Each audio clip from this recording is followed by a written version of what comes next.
Los terremotos pueden ocurrir en cualquier parte, en cualquier momento. Portugal tiene un gran riesgo de terremoto y tsunamis. España también está en peligro.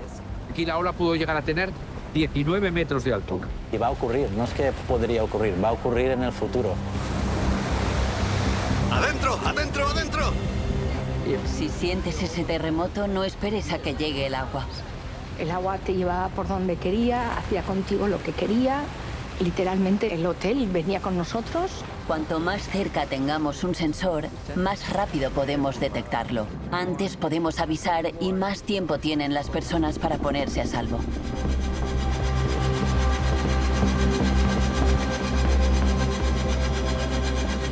El tsunami más conocido de Europa sucedió hace 268 años. Lo provocó uno de los terremotos más grandes que conocemos.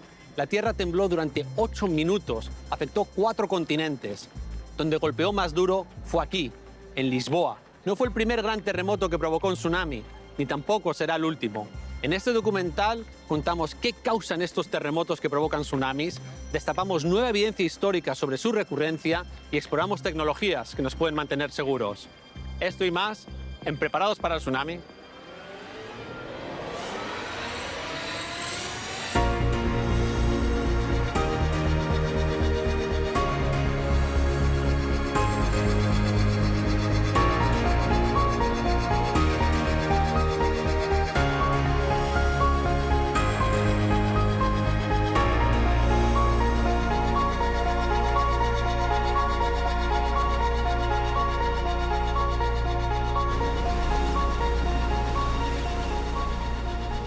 Para entender mejor qué causan estos megaterremotos y tsunamis, nos ayuda a comprender la dinámica de tectónica de placas. Y para eso hemos venido a Sagres, a un lugar especial que nos cuenta la historia de Pangea, el último supercontinente.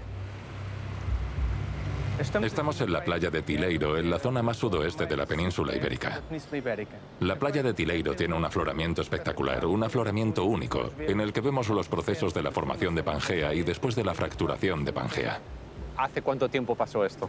Pangea comenzó a formarse hace unos 200 millones de años y la Tierra se empezó a fracturar hace unos 180 millones de años. Muy bien, estamos hablando de la época de los dinosaurios. Exactamente. Estos son sedimentos que se formaron en el fondo marino, de un océano que ya no existe, ya no está. Fue un océano que se cerró para formar Pangea. Estos sedimentos que ahora están en vertical y están como plegados, son la expresión de las montañas que se crearon cuando Pangea se formó. Cuando todos los continentes colisionaron para formar Pangea. Después se abrió mostrando los sedimentos rojizos por encima, que son los primeros sedimentos que formaron los lagos, que más tarde se transformarían en el Océano Atlántico. Es un ángulo perfecto, esto hace que esta zona sea espectacular.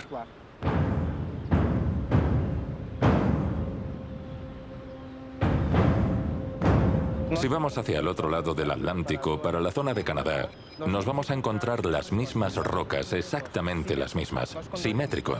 Si nos fijamos en los lados de América del Sur y de África, vemos que encajan como un puzzle. Ahora mismo, aunque estamos aquí de pie en estas rocas, nos estamos moviendo. El continente está en movimiento. Se está moviendo, se mueve de dos formas. Primero nos alejamos de América y después subimos.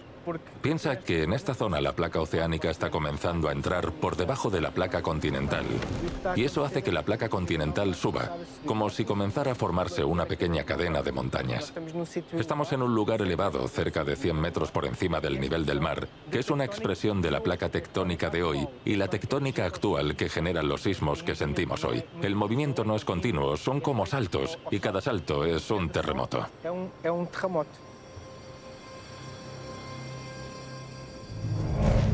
La corteza de la Tierra, la parte externa de la Tierra, está rota en varias piezas grandes que se mueven con respecto a las demás. Pueden estar deslizándose una con otra, pueden empujarse una con otra, o pueden estar rompiéndose. No es un proceso suave. Los vértices son ásperos, se atascan y acumulan mucha presión. Al final es suficiente para superar la fricción de su contacto y se mueven. Y eso es un terremoto. La falla Azores-Gibraltar es la que separa esto al norte, la placa euroasiática, al sur la placa africana, viene desde el centro del Atlántico y en la primera parte, los primeros centenares de kilómetros, es lo que se llama una falla de cizalla, donde las placas se mueven lateralmente una respecto a la otra. Y cuando entramos en el Golfo de Cádiz, a partir de lo que se denomina una montaña submarina, que se denomina el Banco de Gorringe, ahí hay una convergencia que es más de choque entre placas. Primero tenemos una capa de agua, que en la zona del Golfo de Cádiz es profunda, puede llegar a unos 5.000 metros de profundidad, pero por debajo de esto tenemos estas fallas que separan bloques y pueden llegar a estas fallas fácilmente a 50, 60 o 70 kilómetros de profundidad. Si tienes un desplazamiento vertical, ya sea de esta forma o de esta otra, que es lo que llamamos un empuje tectónico, la superficie del fondo oceánico se va a mover bruscamente arriba o abajo. Eso va a afectar al agua, va a mover mucha agua.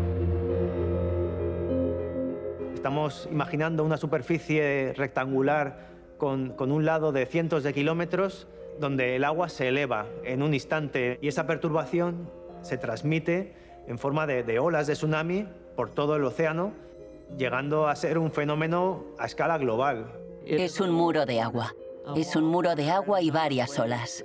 Cuando llega la primera ola, aunque puede que no tenga escombros, las siguientes olas sí van a tener desechos. Son el mismo tipo de daños y el tipo de impacto que podrías esperar en España y en Portugal.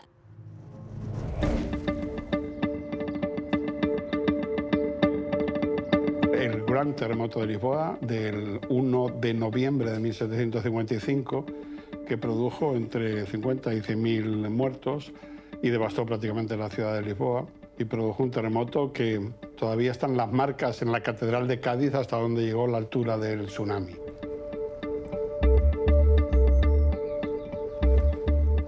Un terremoto de magnitud en torno a 8,5 y ocurrió unos 200, 300 kilómetros al suroeste del Cabo de San Vicente, en Portugal. Sabemos que ocurrió en esa zona por cómo afectó a los pueblos y costas colindantes, pero no se sabe exactamente dónde. ¿Por qué no se sabe exactamente dónde? Por ejemplo, mientras en el Pacífico está muy claro dónde están convergiendo las placas y es una falla muy concreta, que es toda la fosa que hay alrededor del cinturón del Pacífico, en la zona del Golfo de Cádiz es lo que llamamos una zona de convergencia difusa, está distribuida entre distintas fallas y por tanto es mucho más difícil decir si es esta falla o aquella otra la que generó los terremotos muy grandes.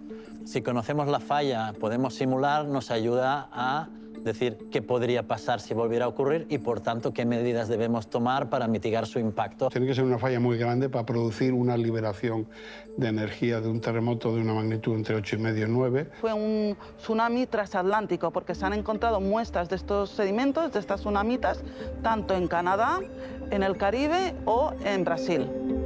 El terremoto de Lisboa de 1755, con una magnitud estimada de 8,5, ¿no?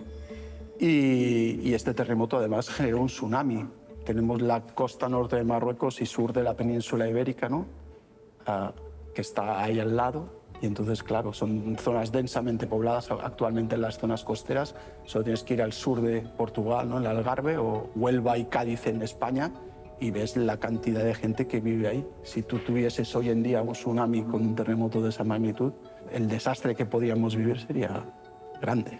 No hay que irse tan lejos. En 1969 se produjo un terremoto de magnitud 7,8 en esta zona.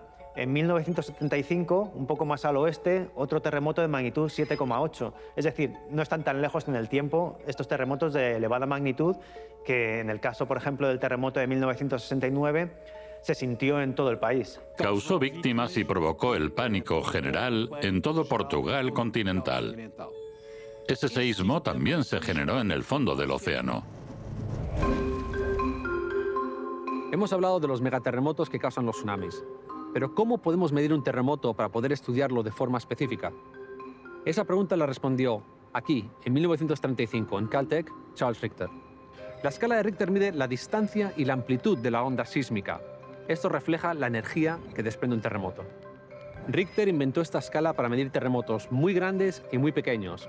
Cada aumento en el número de la escala representa un aumento exponencial de 10 en la amplitud y distancia de la onda y 31 veces más en potencia y energía. La diferencia entre un terremoto de 4,5, relativamente frecuentes, hay como 6.000 al año. Con uno de 7.5, el de 7.5 sería 1.000 veces más extenso y 31.000 veces más potente. Es la diferencia entre bajar a comprar el pan o caminar desde Tarifa a Bilbao. A nivel de potencia, es la diferencia entre levantar 1 litro de agua o 2 autobuses de 55 pasajeros. En el Golfo de Cádiz constantemente hay terremotos pequeños y medianos. Muchos, cada día hay terremotos. Lo único que no se sienten, sabemos que ocurren allí y sabemos que la magnitud que tienen. De vez en cuando hay terremotos más grandes que se llegan a sentir, podríamos decir magnitud 4 o 5, estos ocurren casi cada año. Y muy de vez en cuando han ocurrido, y sabemos históricamente que han ocurrido, terremotos mucho más grandes. Suele haber una relación bastante constante entre el número de terremotos pequeños y el número de terremotos grandes. Si ves que suceden muchos terremotos pequeños y no hay un número proporcional de terremotos grandes en un tiempo, podrías preocuparte de que otro terremoto grande, estadísticamente, podría estar al caer. Hay 4 enjambres de sismicidad. Uno es el Gorrinch Bank, otro es el Cabo San Vicente, otro es la llanura abisal de Horseshoe y el otro es el Banco del Guadalquivir. Sobre todo llama la atención la presencia del Gorrinch Bank. Una placa se ha cabalgado sobre la otra y ha formado una montaña submarina de 5.000 metros de altura sobre el fondo del mar. Marqués de Pombal es otra falla de cabalgamiento y luego hay 2 alineamientos de fallas que van este-oeste. Están en el alineamiento norte y el sur, por ejemplo, estas son 2 grandes fallas de cizalla. En 1755, una de esas fallas rompió. No sabemos cuál fue. Existen varias hipótesis, pero no sabemos cuál fue. Y también hay otras. Las otras pueden romper en cualquier momento. Por lo tanto, si me preguntas, ¿va a haber mañana un gran seísmo? No puedo decir que no. Los terremotos pueden originar deslizamientos y estos deslizamientos pueden ayudar a su vez a generar tsunamis y tsunamis de mayor amplitud que la generada por el propio terremoto. En el Golfo de Cádiz tenemos 3 contextos donde ocurren deslizamientos submarinos. Uno de ellos son los montes submarinos, como el monte de Gorrinch, el cañón submarino de San Vicente, tanto en la cabecera como en las paredes, que también tienen pendientes muy altas, y en el talud abierto, porque tenemos un tipo de sedimento que frente a un terremoto puede llegar a deslizarse con facilidad. Otra serie de procesos son las erupciones volcánicas o los colapsos de los flancos. Si nos fijamos, por ejemplo, en la isla de Hierro en planta, tiene una forma de hélice, pues cada uno de esos lados de la hélice corresponde, esas formas cóncavas, corresponde a un colapso del flanco de la isla volcánica. En la isla de Gran Canaria, en Lanzarote y en Tenerife se han identificado depósitos de megatsunamis. El Mediterráneo tiene una historia de tsunamis no solo observados, sino también destructivos. El último tsunami que ocurrió en el Mediterráneo, con evidencias importantes, fue el del 2003. Las Islas Baleares llegó a producir olas de 1, incluso 2 metros. Esto afectó a embarcaciones, no se produjo ninguna víctima, pero fue un tsunami.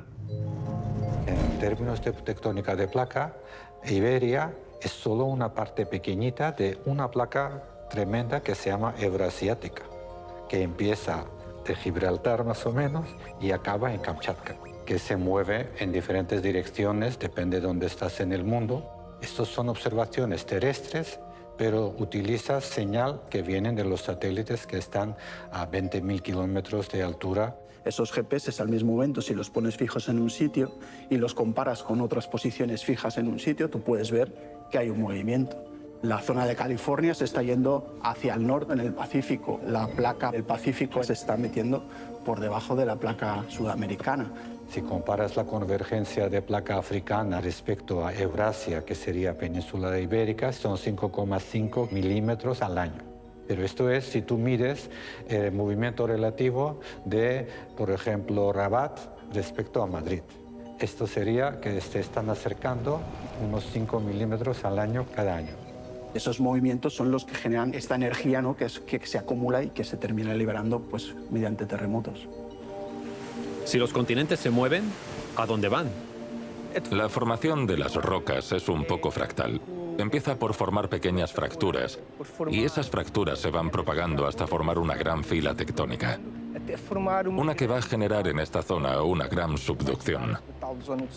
Cuando esta nueva zona de subducción se forme, lo que va a pasar es que probablemente el océano Atlántico comenzará a cerrarse.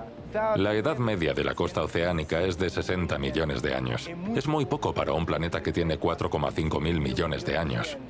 La más antigua que se conoce tiene 200 millones de años. Por lo tanto, el fondo oceánico de la Tierra es relativamente reciente. O sea, quiere decir que la Tierra está constantemente reciclando su superficie. ¿Qué tira de qué? ¿Es la separación de los continentes, la gravedad y la subducción o la convección? La teoría propuesta por Holmes es que el movimiento de los continentes es el resultado de la convección del manto. A partir del momento en que nos percatamos de que la superficie está constituida por placas y que estas placas oceánicas son más densas, comenzamos a pensar que tal vez sea al contrario. Tal vez sean las placas cuando se hunden las que generan la propia convección del manto. ¿Qué evidencias de tsunamis encontramos en Tierra?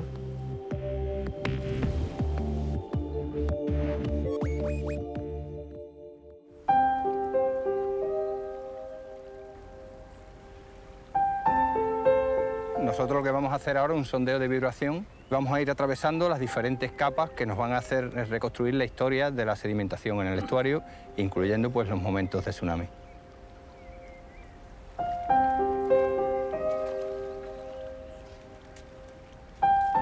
¿Qué podríamos imaginar en 1755? O sea, ¿de qué estamos hablando? Pues estamos hablando de que esta zona hubiera quedado cubierta por varios metros de agua. Entraron 3 olas sucesivas que fueron metiendo material marino, mezclándolo con material fluvial.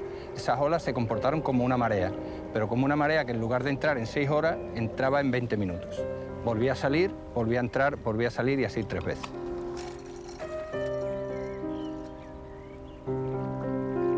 Solemos encontrar fauna que procede de la zona externa del sistema, que son zonas marinas que son arrastradas por el tsunami dentro de un ambiente que no es el suyo. Podemos reconstruir la historia sísmica del lugar.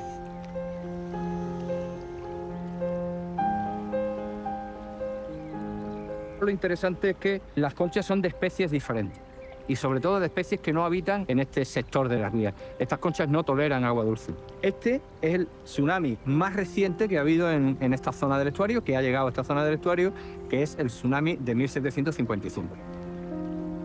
Podemos ir contando láminas de invierno, verano, invierno, verano, invierno, verano, hasta que te llegas a este depósito, que es un tsunami bastante más pequeñito, de bastante menos energía, pero que ocurrió 80 años antes que el siguiente. Este que hemos visto, estamos en torno al siglo X y este es del siglo IX. Han pasado 81 años. Como hay documentación histórica de el día y la hora a la que ocurrió un tsunami en el siglo que dice el carbono 14, pues es cuestión de ligar el sedimento con la documentación histórica. ¿Y qué nos cuenta esto entonces? Pues nos cuenta que hay una recurrencia de fenómenos de alta energía, fenómenos tsunamigénicos que han llegado, que han penetrado al interior de la ría de Huelva y que han llegado hasta donde ahora está emplazada la ciudad de Huelva. Los sedimentos hablan, sí, nos cuentan una historia. Son un libro. Hay quien dice que si las piedras hablaran, pero es que a los geólogos las piedras nos hablan.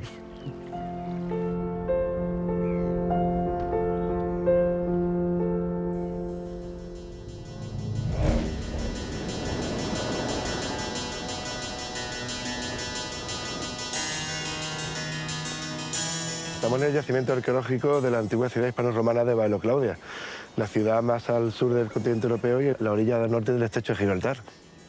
Hay una dualidad económica importante, por un lado la riqueza piscícola del mar y la riqueza comercial que va a generar la proximidad con el continente africano. Baelo Claudia, Bolonia tiene un registro de tsunamis y terremotos que es único en el mundo y sirve como un Pompeii de tsunamis, de catástrofes, de riesgos naturales. Tenemos evidencia de 2 tsunamis, el del siglo IV que ha destruido la entera zona donde estamos ya, y el segundo es el de Lisboa. A partir del siglo IV nos hemos dado cuenta que en el caso del sur de la ciudad el colapso es total y absoluto. No vuelve a haber ocupación en el sur de la ciudad y la actividad económica principal, como son las salazones, en ese momento dejan de actuar, dejan de producir. Tenemos la ciudad exactamente conservada desde el momento que se destruyó y se abandonó.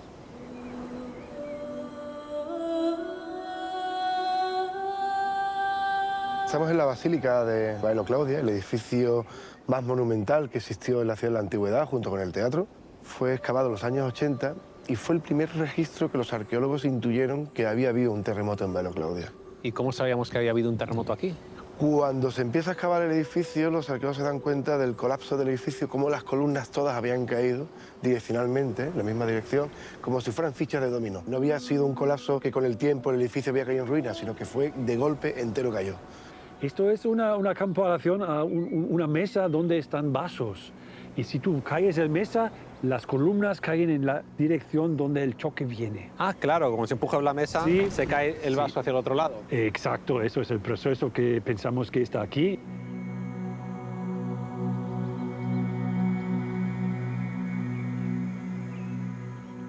Estamos en el centro de la ciudad y justamente está ahí arriba, hasta esos primeros escalones del podio de acceso a los templos, llegó el agua.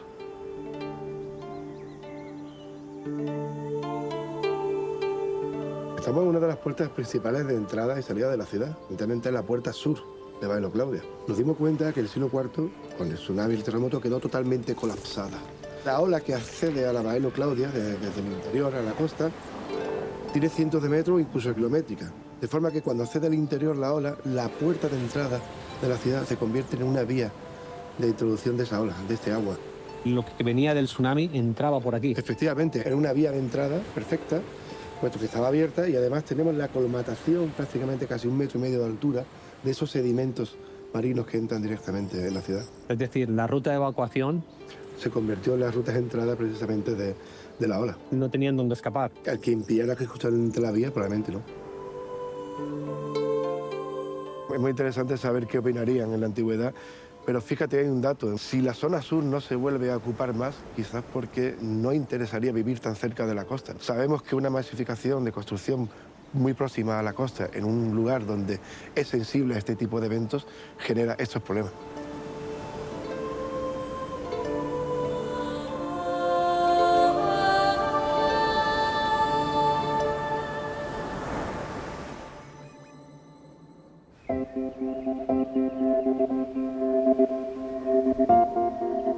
Venimos a Castelnovo, en el municipio de Conil, ante una torre de vigilancia militar del siglo XVI que también se usaba para divisar el paso de los atunes. En 1755 aquí había una aldea de ganaderos y temporeros. El 1 de noviembre de 1755, 2 centinelas sintieron un temblor fuerte. Vieron como el mar se retiraba tierra adentro, pero tenían órdenes de no abandonar la torre. Aproximadamente 1 hora después entró el mar a una altura de 8 metros, a la mitad del tamaño de la Almenara, una profundidad de 8 kilómetros. El agua desbordó el río Salado, cerca de Conil. Documentos históricos indican 24 personas fallecidas y 599 reses perdidas. Los centinelas, que practicaron una evacuación vertical, se salvaron.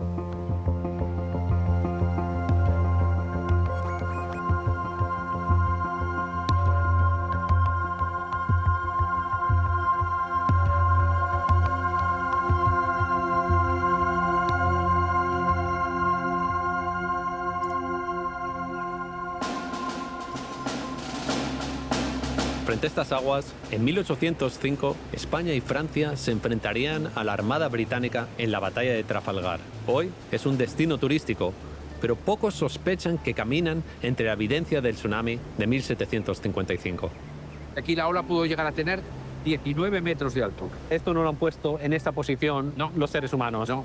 Estas rocas puestas una encima de otra, lo que se llama rocas imbricadas, se asocian siempre a grandes corrientes de agua. ¿Esto puede pesar cuánto? Pues esto puede pesar entre 50 y 60 toneladas. Hay unas huellas que parecen o romanas o medievales y los bloques están encima, por lo tanto los bloques son posteriores. No hay estructuras de arrastre. El tsunami fue capaz de levantar los bloques, transportarlos y depositarlos. Es importante que haya sistemas de alerta y que la población esté avisada.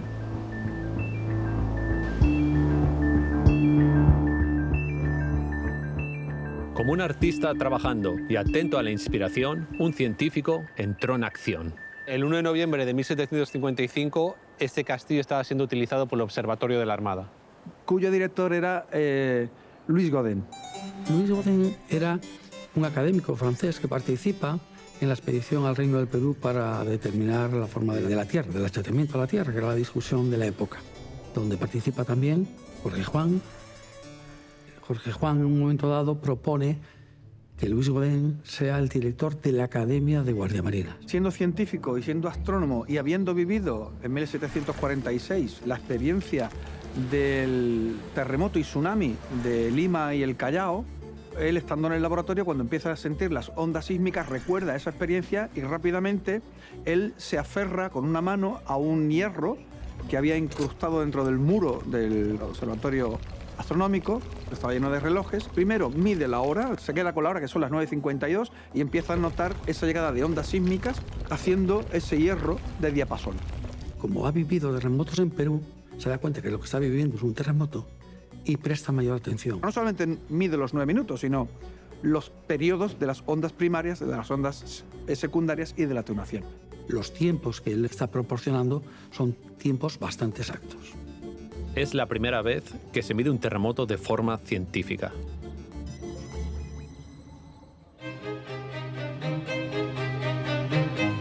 Nos encontramos junto al enorme monasterio e iglesia gótico de las Carmelitas. Dominaba esta parte de Lisboa con unas vistas impresionantes sobre la parte baja de la ciudad. Es uno de los pocos edificios que permanecen en ruinas en Lisboa por el terremoto, principalmente porque el marqués de Pombal, el hombre que se convirtió en dictador durante 15 años o más después del terremoto, no quería que la Orden de las Carmelitas tuviese el poder que tenían antes. Era una de las construcciones más llamativas en Lisboa en 1755 y también fue una de las más llamativas víctimas del terremoto.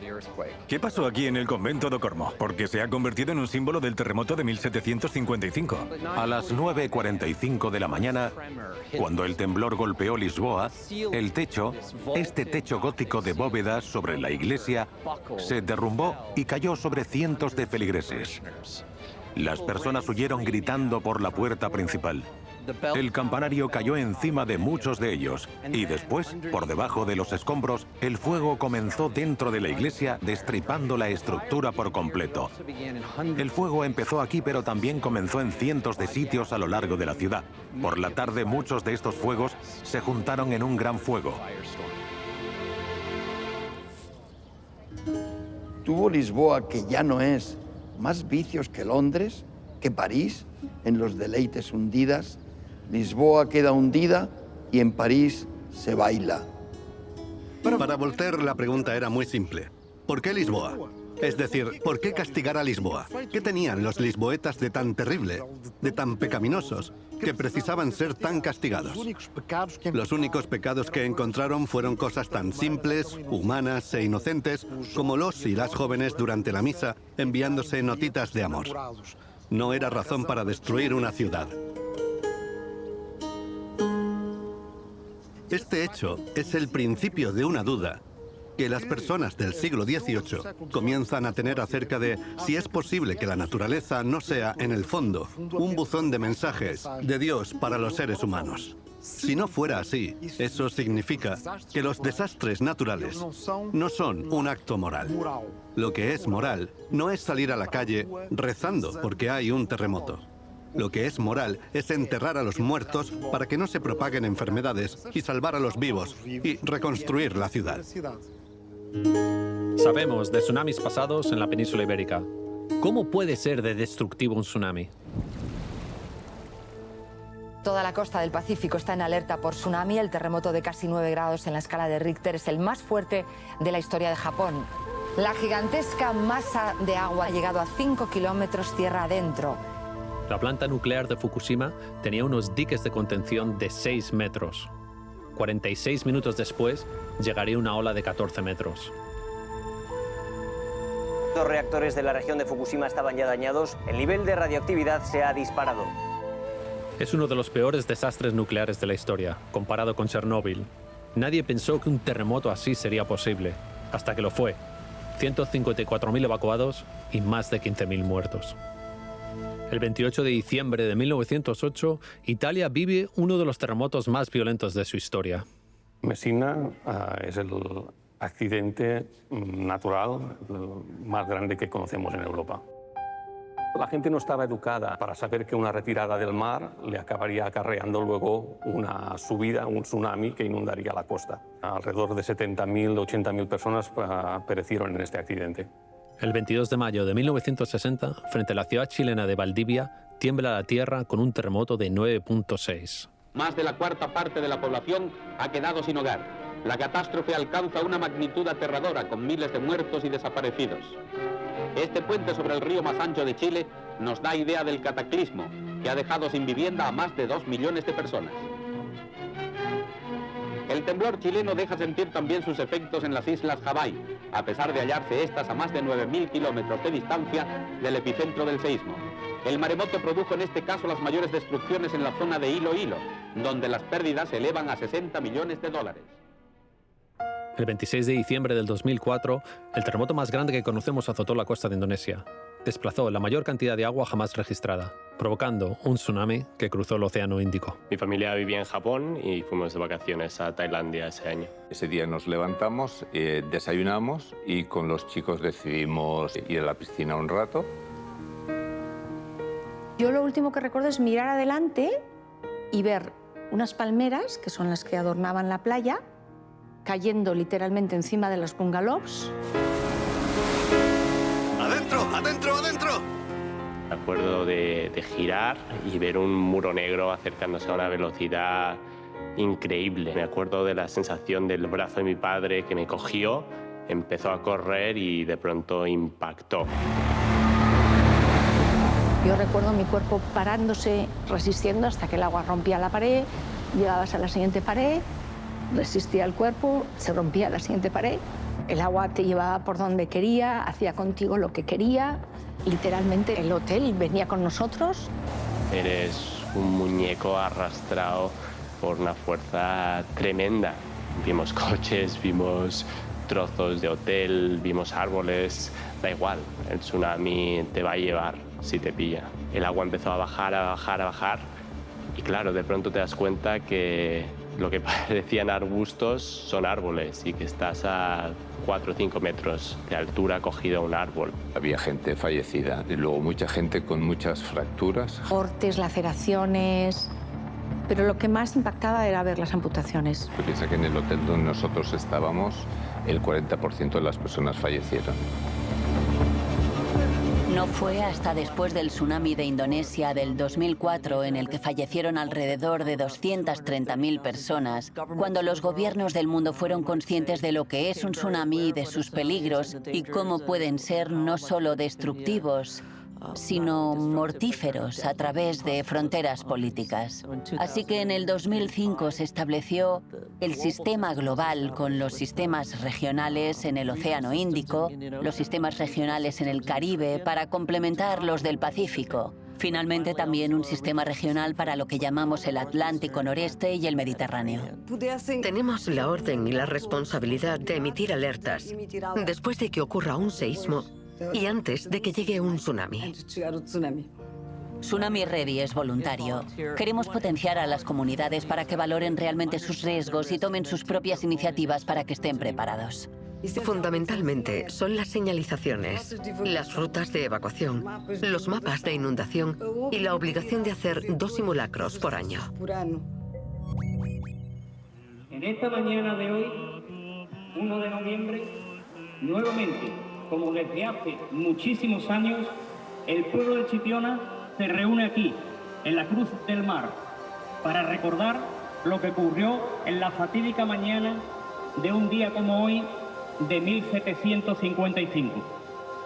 Llevamos 267 años conmemorando esta efemérides, con lo cual la sensibilidad que tiene Chipiona con este tipo de catástrofe es muy importante.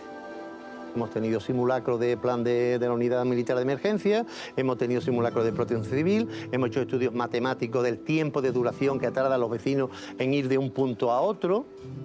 ¿Cómo nos vamos a salvar? Pues nos vamos a salvar estando preparados.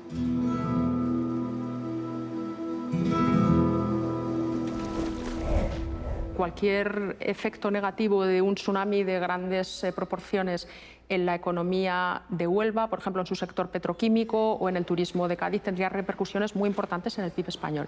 Tenemos que tener en cuenta lo que supuso el tsunami de Tohoku en Japón, que redujo el Producto Interior Bruto del país en un 4% y esto se traduce en pérdidas de 200.000 millones de euros. Si un tsunami de estas características sucediera en nuestro país, podría llegar a suponer la reducción del 10% de nuestro Producto Interior Bruto, que serían aproximadamente unas pérdidas de 130.000 millones de euros. Por un euro invertido en prevención se ganan 7 en reconstrucción. ¿Podemos saber predecir un terremoto que provocará un tsunami? No. ¿Podemos saber que en algún momento se va a producir por el propio movimiento de las placas tectónicas? Sí, pero no sabemos cuándo. Luego, ¿dónde está la clave? En la preparación, en la información y en saber actuar. Tienes que saber, tener la cabeza fría y decir, señores, está pasando esto, espero, ha dejado de temblar, salgo, me dirijo al punto seguro, que allí me voy a encontrar con mi gente, con mi familia, con todo el mundo. ¿Cómo salvar a los más pequeños? Estaríamos a menos de 100 metros de la playa. Estamos un poco más bajo que la carretera y, por tanto, un poquito más bajo el nivel del mar. Nuestra prioridad va a ser llevar a nuestro alumnado a un sitio en el que esté seguro. Los padres deben saber y deben entender que a sus hijos se les va a trasladar del centro. Luego sería importante primero que no viniesen porque atascarían las vías de salida para llevarnos al alumnado al punto seguro y después porque no los van a encontrar aquí, nosotros los vamos a llevar a otro punto. ¿Qué tecnologías nos pueden mantener seguros? Cualquier sistema de alerta de tsunamis se basa primero en la detección del terremoto y decidir si puede ser tsunamigénico o no. Entonces ahí se establece el sistema de alerta que desde luego hay que confirmar midiendo la propia ola. Cualquier sistema de alerta temprana se basa en el hecho de que la información viaja muchísimo más rápido que la señal que va a causar el daño. La onda P, por ejemplo, se puede propagar a 8 kilómetros por segundo. La luz son 300.000 kilómetros por segundo. Estamos en la sala de alerta de la Red Sísmica Nacional. Digamos que es el centro neurálgico del sistema de alerta. Llegan los registros de todas las señales que recibimos en tiempo real. Cada una de estas líneas es un sismómetro que tenemos repartido por nuestro país. Aquí hay personal trabajando en todo momento. El sistema detecta automáticamente el terremoto y en ese momento los analistas pueden verificar si ese terremoto es creíble, mejorar su cálculo. Si el terremoto es lo suficientemente elevado, se disemina una alerta a las instituciones y se disemina esa información a todo el público. El 112 inverso o el sistema ES Alert es una componente de la red de alerta nacional que permite enviar mensajes a los teléfonos móviles en zonas concretas que estén afectadas o puedan estar afectadas inminentemente por una emergencia, por un peligro. Un ejemplo es: alerta de tsunami, retírense inmediatamente fuera de la costa.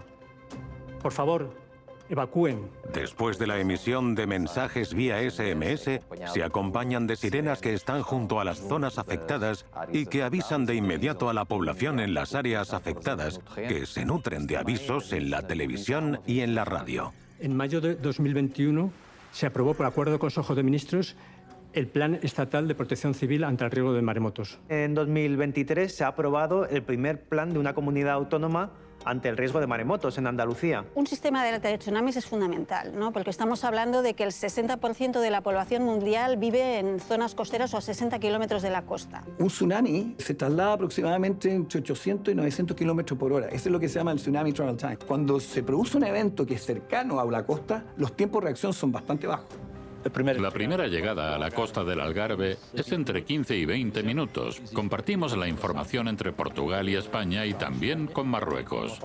El sistema de alerta temprana de tsunamis se basa, en primer lugar, en la detección del foco del terremoto. Haces una serie de simulaciones y puedes emitir una prealerta de tsunami.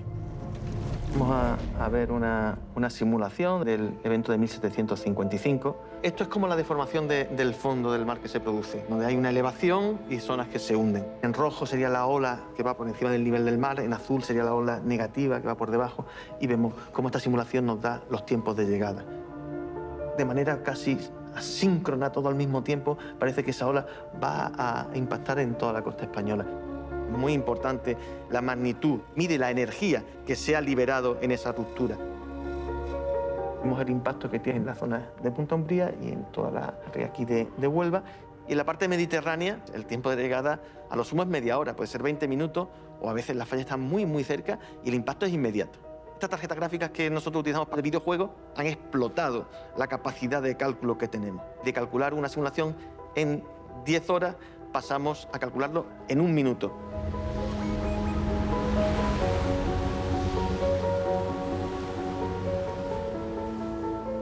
En cualquier caso, todo acaba en que empíricamente, para poder evacuar a la población, tienes que detectar la ola. Existen varios instrumentos que pueden avisarnos de la llegada inminente de un tsunami. A la fecha de la producción de este documental, esta máquina en Portimao, en Portugal, será la primera en dar la alerta de un tsunami que puede salvarnos. Tendremos datos empíricos, instantáneos, fiables, que nos dirá, ha tocado tierra una ola. Tiene un radar que mide la altura del agua de forma instantánea.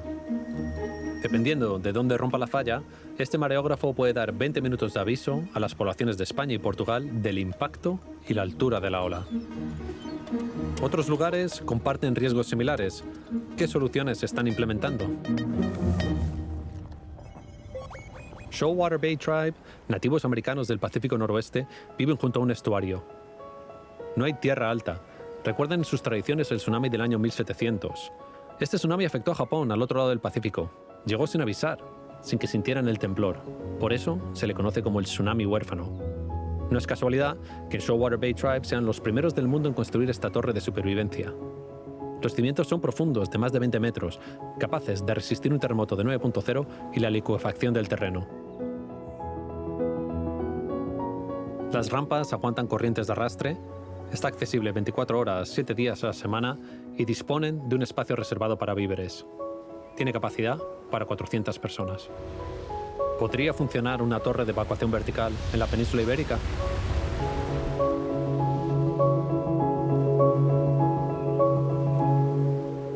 ¿Qué tecnologías aportan información sobre las fallas en el fondo de los océanos?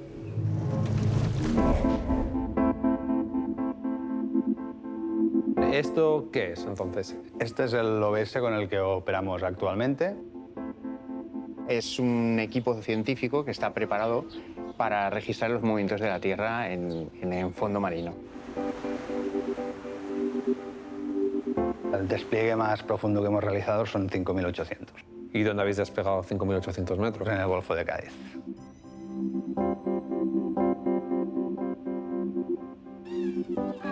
Desde el barco nos comunicamos con el equipo una vez se ha depositado en el lecho marino.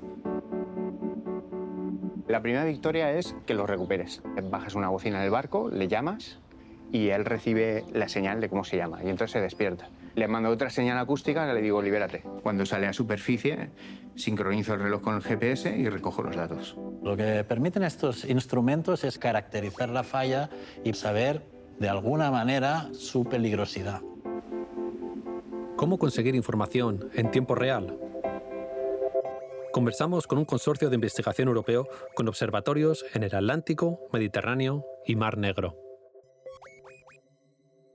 Uno de los tópicos de investigación importante del consorcio de EMSO es poner en funcionamiento unos sistemas de alerta temprana de tsunamis, sobre todo en el Mediterráneo.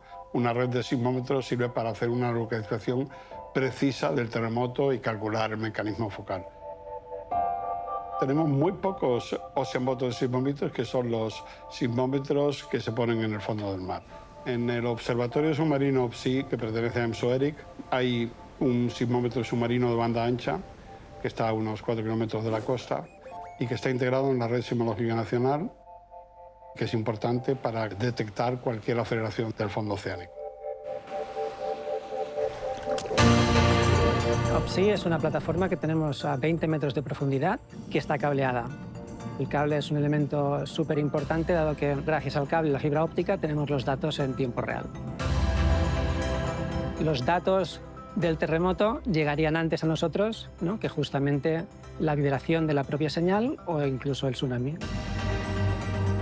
Es importante que haya un contacto entre el geófono y el fondo marino, porque de otro modo es difícil obtener las aceleraciones producidas por un terremoto. Si tú tienes una red amplia de sismómetros, podemos deducir las propiedades de la corteza y el espesor de diferentes capas. Teniendo en cuenta que en el 1755 las crónicas dicen que pudo haber unos 70.000 muertos y la población era increíblemente menor que la actual, creo que es fundamental tener en la península ibérica, donde hay una sismicidad moderada, un plan de alerta de tsunamis. Tenemos la tecnología, tenemos los sistemas y tenemos los sensores para ponerlo, y en un periodo de tiempo no lejano estableceremos el sistema de alerta temprana de tsunamis en concreto. Acabamos de ver sismómetros en tierra y cerca de la costa. ¿Cómo instalar sensores en el fondo del océano y a larga distancia? Más del 99% de toda la información entre cualquier lugar que está separado por el mar va por cable. Los satélites son menos del 1% de todos los datos transportados. Estamos operando a día de hoy más de 100.000 kilómetros de fibras, de los cuales aproximadamente 82.000 kilómetros son de cables submarinos. Estos cables conectan Europa con Estados Unidos y Estados Unidos con las principales economías de Latinoamérica. El diámetro del cable en el fondo del mar es de 17 milímetros. Dentro de él hay hasta 24 pares de fibra óptica envueltas en cobre para poder enviar energía a los repetidores situados a cada 80 o 90 kilómetros. Estaríamos hablando de lo que pueda ser una manguera con la que tú estás regando el jardín. Eso es lo que más o menos te ocupa un cable submarino. Son luces que se encienden y se apagan.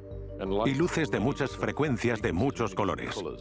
Una sola fibra cruzando el océano puede transportar 20 terabits de datos por segundo. Si las neuronas fueran los centros de datos, nosotros lo que haríamos sería conectar a estas neuronas entre sí. Existen unos sistemas que se han desarrollado hace pocos años, que se llaman sistemas de detección acústica distribuida, del inglés las siglas DAS. Un aparato que se llama un interrogador es capaz de convertir un cable de telecomunicaciones en una red de miles de sensores. Es un aparato que se llama un interrogador, lo que hace es emitir un pulso de luz láser a través de ese cable, de esa fibra óptica, y entonces detecta la señal que le vuelve dispersada, ¿no? La señal que le vuelve hacia atrás. El cable ya te va a permitir detectar el terremoto y además te va a poder medir si está llegando el tsunami o no. La gran ventaja de esta tecnología es que es muy fácil de implementar dentro de los cables submarinos actuales que están en funcionamiento. El cable este pone a Tetuán y no tiene ningún repetidor por medio, con lo que posibilita que el DAS alcance la máxima longitud posible. Se podrá medir la ola o las olas del tsunami según se acerquen a la costa. El objetivo es tener un sistema de alerta temprana a partir del proyecto SAFE en el año 2025. Esta tecnología lo que nos permitiría a nosotros es poder detectar de forma inmediata cualquier movimiento que se estuviera produciendo alrededor del cable. Hay más de 1 millón de kilómetros de cables de comunicaciones en el fondo de los océanos y además no para de crecer. Podríamos implementar de forma muy barata un sistema de alerta de tsunamis. ¿Qué otras tecnologías pueden medir el océano profundo de forma permanente?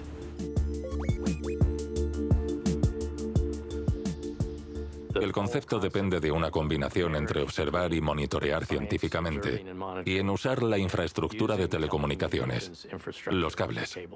Instrumentar el océano profundo ha sido un objetivo durante décadas para científicos marinos. Hemos tratado de hacerlo de muchas maneras diferentes, pero en gran parte la capacidad de tener realmente una señal continua de alta calidad del profundo océano para detectar terremotos, para detectar tsunamis, se nos ha escapado. Conocemos mejor la cara oculta de la Luna y la superficie de Marte que el fondo de los océanos. Para observar las olas de un tsunami, es necesario tener sensores en el fondo de los océanos. La profundidad sobrepasa los 4.000 metros, así que es bastante profundo y la presión es alta. Nos ha llevado décadas de investigación en oceanografía para crear sensores que sobrevivan a eso. Estamos situados en Hawái. Diría que estamos probablemente en el centro del Pacífico, más o menos. Podrías pensar en nosotros como si fuésemos una diana. Estamos prácticamente ciegos. Los 3 sensores que hemos elegido son temperatura del fondo oceánico, presión del fondo oceánico y aceleración sísmica. Si tenemos un cable y ponemos sensores a lo largo de ese cable, podemos ver la ola mientras viaja a lo largo del Pacífico o del Atlántico. Una tecnología como la de cables Smart que recopila de forma continua información o datos de la temperatura del agua, la actividad del fondo del mar, los movimientos de las placas tectónicas y todo lo que sucede debajo de la superficie para usar esa información para crear modelos que ayuden al gobierno de Vanuatu a dar la información correcta a la población para que esté preparada. El cable de Portugal conecta desde el sur de Lisboa a las Azores y de ahí a Madeira y luego de regreso a Lisboa. Así que es un triángulo más o menos, con una longitud total de 3.700 kilómetros, con 50 repetidores Smart.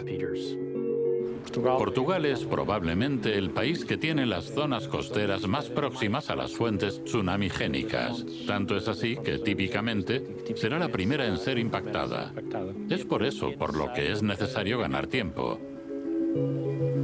El cable se instalará en Portugal a finales de 2025 o comienzos del 2026. Toda la zona se beneficiará, España, el norte de África y posiblemente al otro lado del Atlántico también. Mi mensaje a nuestros queridos amigos de España es que se tomen esto con seriedad. Si sientes ese terremoto, deberías saber que puede llegar un tsunami, que la costa es un lugar peligroso en el que estar. No estés ahí cuando llegue el agua. Si hubiera tenido la educación y hubiera tenido ese tiempo, era tan fácil como habernos subido todos los que estamos en el hotel al tercer piso, al tejado. O sea, eso hubiera salvado la vida de todos. Algunos de los lugares más bonitos del mundo están cerca de fallas activas que doblan y enriquecen los paisajes. No es casualidad que el suroeste de Europa, Cádiz, Huelva, el Algarve y Lisboa, hayan sido habitados y deseados desde tiempos remotos. No podremos parar las placas tectónicas, pero sí podemos conocer los riesgos y evitar el peligro. ¿Qué queda? Disfrutar de la zona.